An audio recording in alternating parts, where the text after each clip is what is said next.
Lorsque j'ai voulu allumer mon dictaphone, et j'ai dit à Silke, en fait c'est bizarre, ça fait des années, je suis assise plus ou moins en même temps et je m'adresse à toi. Et en même temps, il y a la question qui est apparue. Pourquoi je fais cela? Parce que j'aimerais pas faire quelque chose par un déroulement mécanique euh, auquel je me suis habituée et puis toi aussi tu t'es habitué. Et ainsi j'ai commencé à explorer cela pour moi et j'ai constaté dans mes débuts, je ne sais pas combien de temps cela fait maintenant, mais, mais au début j'ai vraiment été euh, préoccupée de, de, en dessous de la surface, euh, que je voulais être aimé, que je voulais être vu, je voulais être compris pour pas devoir sentir ce sentiment intérieur, je suis une mauvaise personne.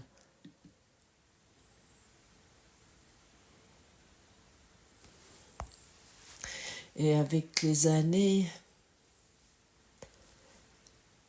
dans ce que je sens maintenant, moi, je vais en moi, je le fais simplement par amour.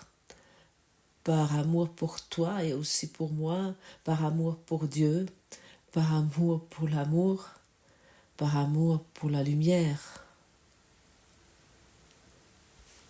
Et si je suis encore un peu honnête et je vais encore un peu plus loin en moi, plus profondément, il y a encore une petite partie en moi, je veux l'admettre, qui,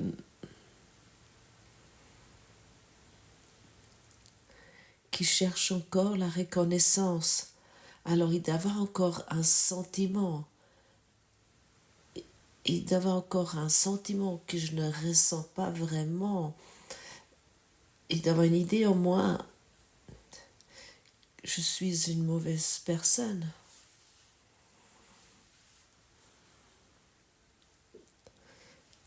Et l'invitation est maintenant pour toi de vérifier cela pour toi.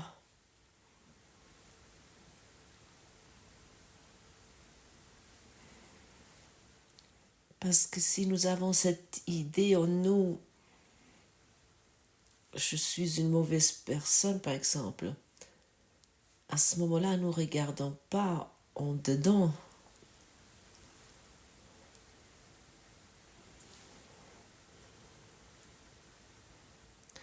À ce moment-là, nous voulons refuser l'introspection parce que nous croyons qu'il y a quelque chose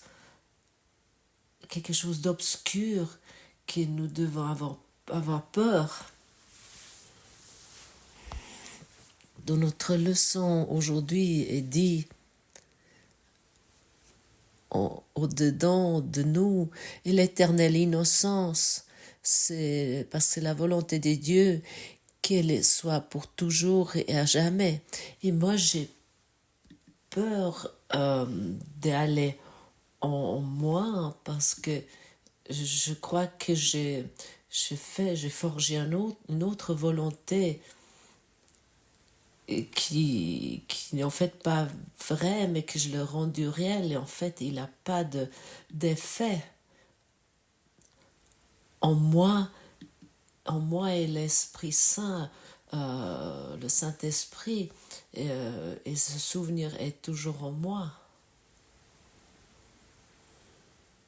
Et si tu es vraiment honnête,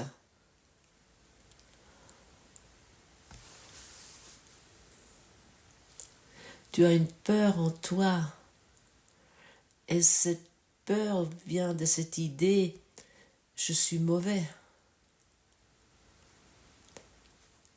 Et ça, c'est le plus grand obstacle à l'éveil. Parce que cette idée nous maintient dans la croyance, nous maintient emprisonnés que nous sommes quelque chose d'autre.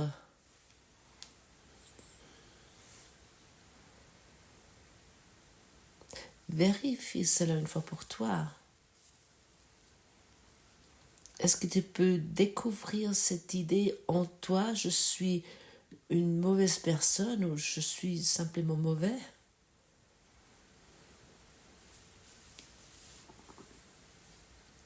Et je pense chacun d'entre nous porte cela en lui.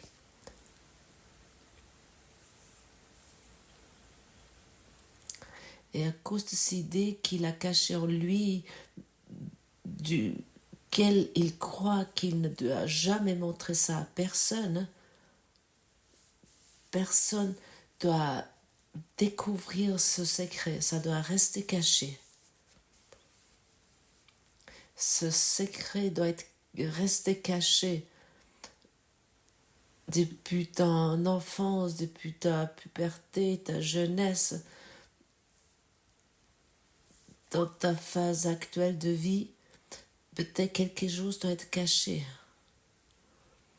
Et lorsque tu amènes ça à la surface et tu offres ça à la lumière de l'amour, à ce moment-là, ça va te quitter, ça va disparaître. Et cette idée de base, je suis mauvais, ne va plus exister.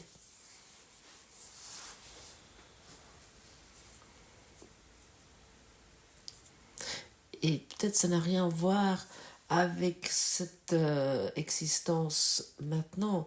Tu peux avoir amené ça depuis d'autres incarnations. Et c'est vraiment très profondément caché dans ton inconscient. Dans notre thème particulier, il nous est dit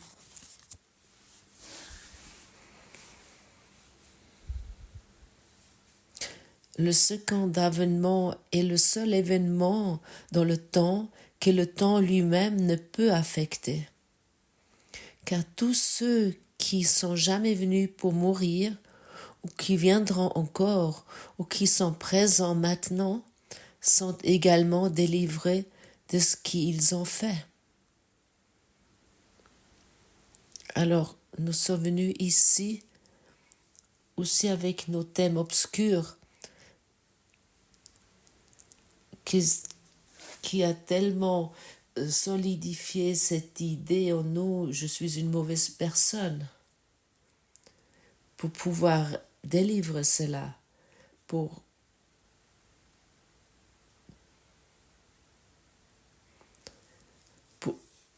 ce jugement terrible que nous avons sur nous, que ça n'ait plus d'effet, que ça ne soit plus réel.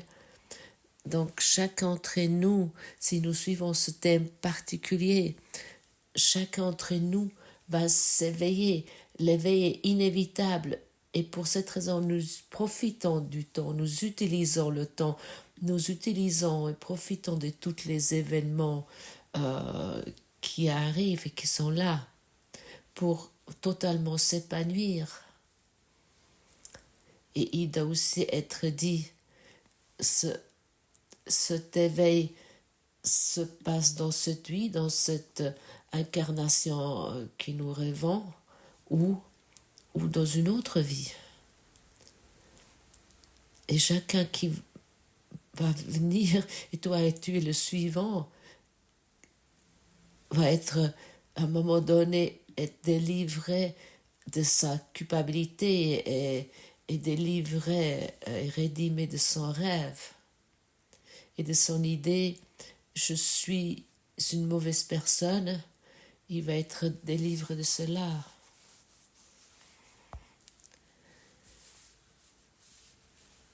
Comment ça c'est pour toi? Comment tu te sens si je te dis de vérifier, d'explorer cette idée, de voir la pensée, je suis mauvais, de regarder ça de près.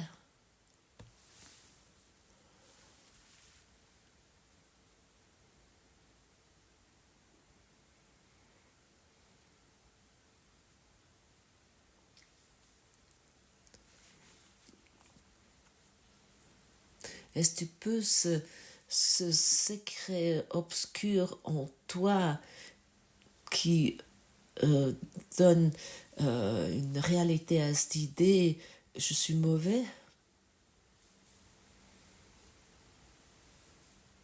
Et ainsi Jésus aimerait t'appeler, aimerait te dire, il y a rien de mauvais, ce ne sont uniquement des pensées non rédimées, non délivrées. Mais autant que nous apportons pas ces pensées à la surface et nous l'offrons à la lumière, autant qu'ils restent en nous. Ils vont être sans cesse avoir de l'effet. Et cela tu constates dans tes actions, dans tes convictions et dans les choses que tu fais. Il y a ce bruit de fond qui t'accompagne, je suis mauvais, ça t'accompagne tout au long de ta vie. Et Jésus nous demande ici pas du tout, il ne nous invite pas de faire une thérapie de réincarnation et d'explorer tout pour enfin trouver quelque chose. Finalement, il nous invite de découvrir ce sentiment en nous et de reconnaître que ce sentiment n'a rien à voir avec ce que tu es véritablement. Ce sentiment vient finalement de l'idée que nous avons fait notre propre volonté, une volonté loin de la volonté de Dieu, et que nous avons rêvé un rêve, nous avons rêvé le monde, ce monde est un rêve qui n'a rien à voir avec la volonté de Dieu. Et de là vient cette idée, je suis mauvais. Ça va, et après encore, ça va être encore renforcé avec certains événements, peut-être des événements où tu t'es pas comporté très utile, d'une façon utile. Et ce sentiment non délivré est toujours en arrière-plan avec ça traverse chaque pensée, chaque action, tout ce que nous faisons. Et pour cette raison, ce courant miracle est venu vers nous, à toi et à moi. Jésus nous appelle et nous dit, il y a rien de mauvais en toi. Tu es créé par l'amour de Dieu et cette soi-disant volonté étrangère que tu as fait n'est uniquement une illusion qui a créé des mondes rêvés, mais qui n'a rien à voir avec ce que tu es véritablement.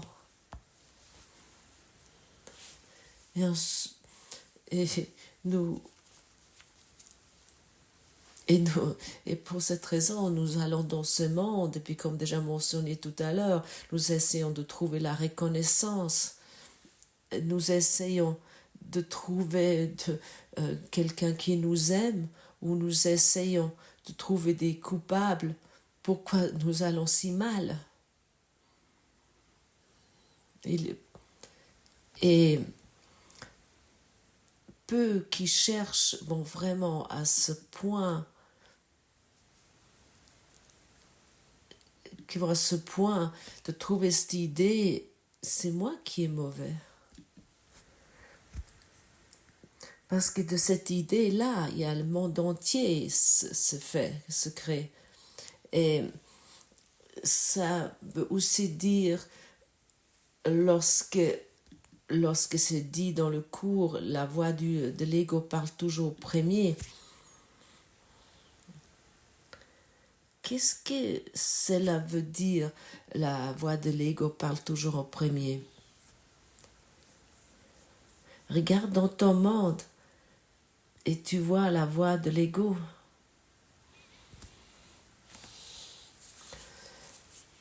Beaucoup d'élèves ou d'étudiants du cours croient, ah oui, maintenant je juge sur cette femme, sur cet homme, maintenant je juge sur cette situation ou sur un événement et cela je dois le pardonner. Ça sont les premiers pas qui doivent être faits. À un moment donné, tôt ou tard, tu vois et tu constates que le monde entier veut être pardonné. Le monde entier que tu as fait et les événements particuliers, des événements individuels, te souviens de quoi il s'agit. Cela signifie finalement, et pour cette raison c'est si souvent mentionné, utilise chaque possibilité, profite de chaque possibilité, même si tu regardes maintenant ton conjoint, ton partenaire de vie, et apparemment tu n'as aucune rancœur contre lui. Tu es totalement dans la paix. Lorsque tu regardes ton partenaire ou tes enfants, tes parents, demande le Saint-Esprit. Comment vois-tu cela? Parce que autant que tu les vois encore avec tes yeux physiques et tu les perçois ainsi, comme s'ils étaient des corps, à ce moment-là, c'est ton jugement. C'est ton jugement. Tu peux uniquement voir des corps et de rendre des corps réels parce que tu projettes encore tout ça. Tu peux uniquement voir des arbres sur le niveau de la forme et les rendre réels parce que tu projettes encore tout ça. La même chose avec des papillons, des fleurs, ou la pluie, et l'eau et toutes ces choses. Et ainsi, nous sommes aussi invités, prétendant nous voyons un magnifique coucher de soleil, mais tout cela est aussi une projection. Parce que demain, ça peut être couvert, hein, et puis plus rien est beau. Tout cela est aussi une projection. Utilise chaque possibilité pour te unir avec l'esprit intérieur, avec le Saint-Esprit. Et il y a une formulation très simple qui est « Comment vois-tu cela ?» Ce sont que 4 mots. Et plus que nous pratiquons cela, plus que notre vision va être corrigée d'une façon évidente. Et autant que nous croyons que nous sommes détachés de Dieu et que nous n'avons pas encore clarifié cela en nous, que cela est impossible, autant que nous avons besoin de la pratique du pardon. Personne entre nous a pu se séparer de la volonté de Dieu. Ça, c'est finalement la bonne nouvelle. Mais pouvons-nous nous imaginer cela et expérimenter ça pendant des millions d'années? Ce que tu cherches va te trouver. Ce que tu cherches, tu vas le voir. Ce que tu cherches, tu vas le percevoir. Ce pouvoir est en toi.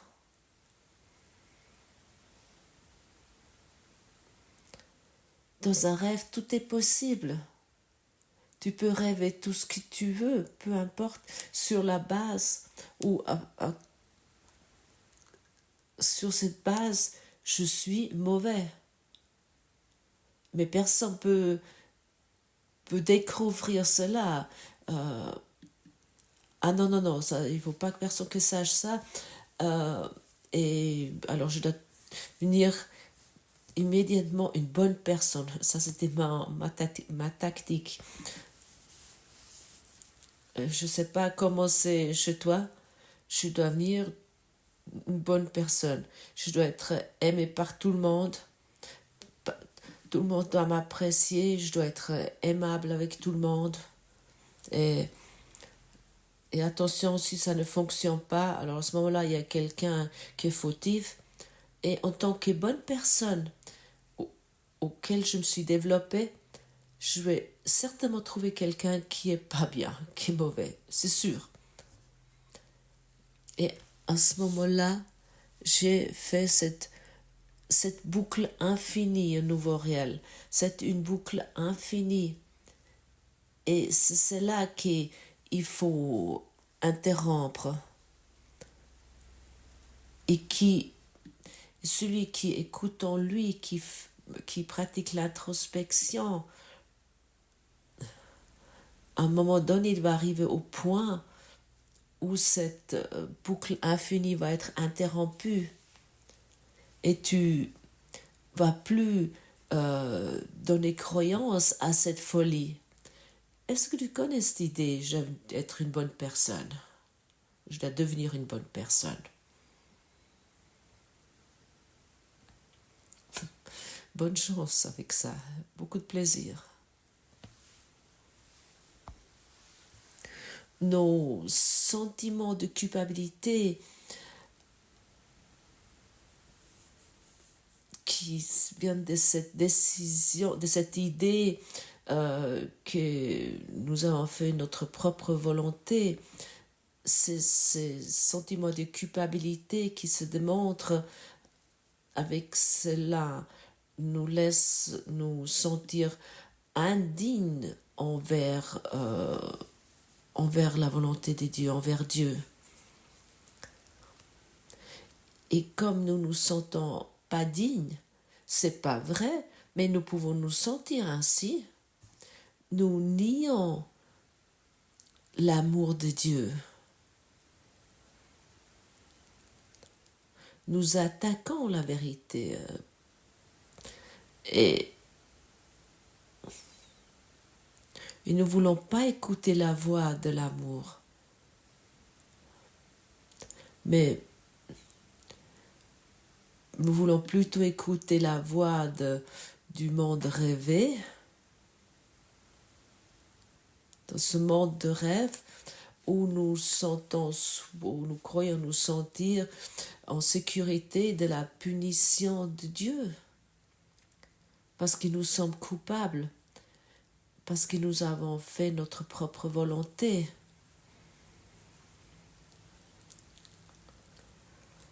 Et nous devons simplement comprendre, chacun d'entre nous, chaque auditeur, chaque être vivant a un désir incroyable de connaître cette volonté de Dieu et suivre la volonté de Dieu.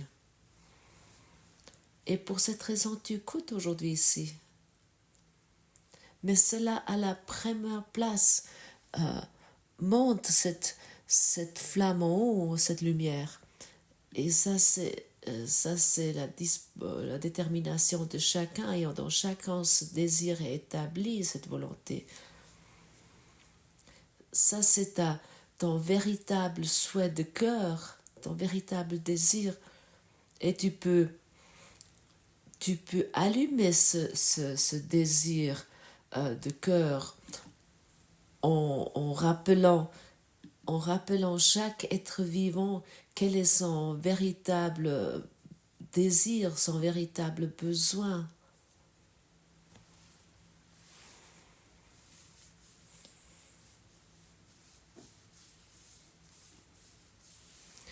Ton véritable désir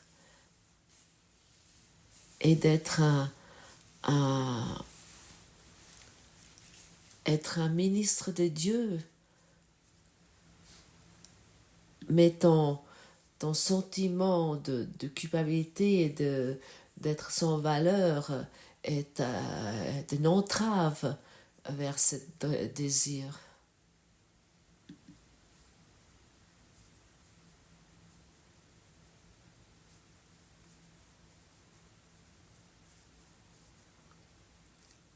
Parce qu'il y a cette idée de base qui est là. Je suis une mauvaise personne. Je suis mauvais. Et chacun qui pratique ce cours traverse une phase de purification. Et cette phase de purification est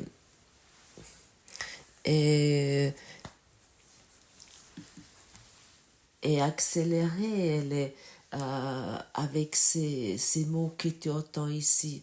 Elle est soutenue avec ces mots. Parce qu'à un moment donné, tu es plus dans cette capacité de regarder en dehors, même si c'est très tentant de trouver un coupable dans ce monde-là dehors, ou de confirmer ainsi le jugement sur ce monde que tu rêves, pour croire que chez toi tout est ok, pour croire que l'erreur est dehors. Et c'est exactement cela qu'il s'agit, qu'il faut corriger. Tu es digne de te reposer dans le cœur de Dieu. Tu es digne de rentrer dans son amour. Tu es digne d'expérimenter la paix de Dieu. Tu es digne de te reconnaître ce que tu es véritablement. Et maintenant, jette cette boucle infinie, je suis mauvais.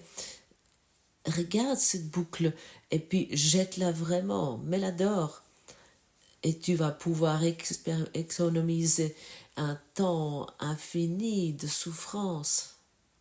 Parce qu'à ce moment-là, tu commences à t'éveiller. Mais vraiment, sors cela. Tu es digne. Tu n'es pas mauvais, tu es digne. Et cette volonté étrangère que tu as soi-disant fait n'existe pas. Et chaque fois que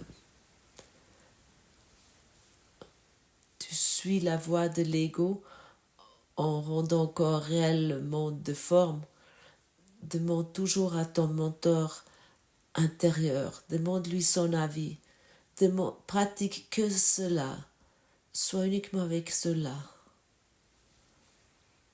Ainsi tes relations vont guérir, tes problèmes financiers vont guérir, ta santé va être établie et tu vas te épanouir en tant qu'une une fleur de Dieu qui ne va jamais pouvoir être détruit ou dérangé parce que tu vas reposer dans son amour. Tu vas rester dans sa force. Et celui qui reste dans la force de Dieu ne va plus jamais voir ou s'expérimenter en tant que victime ou en tant que quelqu'un qui doit s'efforcer ou se battre pour quelque chose. Les choses vont arriver avec facilité de ce qui est à faire. C'est tout. Leçon 309. Je ne craindrai pas de regarder au-dedans aujourd'hui. Au-dedans de moi est l'éternelle innocence, parce que c'est la volonté de Dieu qu'elle y soit pour toujours et à jamais. Moi, son fils, dont la volonté illimitée, comme la sienne, ne peut vouloir aucun changement en cela. Car nier la volonté de mon Père, c'est nier la mienne. Regarder au-dedans, ce n'est que trouver ma volonté telle que Dieu l'a créée et telle qu'elle est. J'ai peur de regarder au-dedans parce que je pense avoir fait un autre Dieu. Au-dedans de moi. Or, elle n'est pas d'effet. Au-dedans de moi est la sainteté de Dieu. Au-dedans de moi est la mémoire de lui. Et si vraiment nous arrachons cette pensée, je suis mauvaise, à ce moment-là, nous allons retrouver le souvenir de Dieu, le souvenir à lui.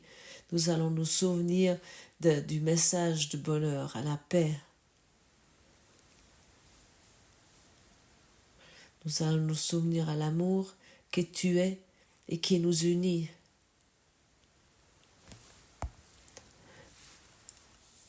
Montre cette lumière et ne te laisse plus influencer par cette idée que pendant des multiples incarnations tu as porté en toi. Jette ta croix que tu as traînée avec toi. En toi, il n'y a pas de culpabilité. Tu es totalement pur et limpide et tu es digne. Tu es digne de te reposer dans l'amour, dans le cœur de Dieu. Tu es digne de rayonner et de briller, de luire. Tu es maintenant digne de recevoir l'amour de Dieu. Parce que c'est cela que tu es.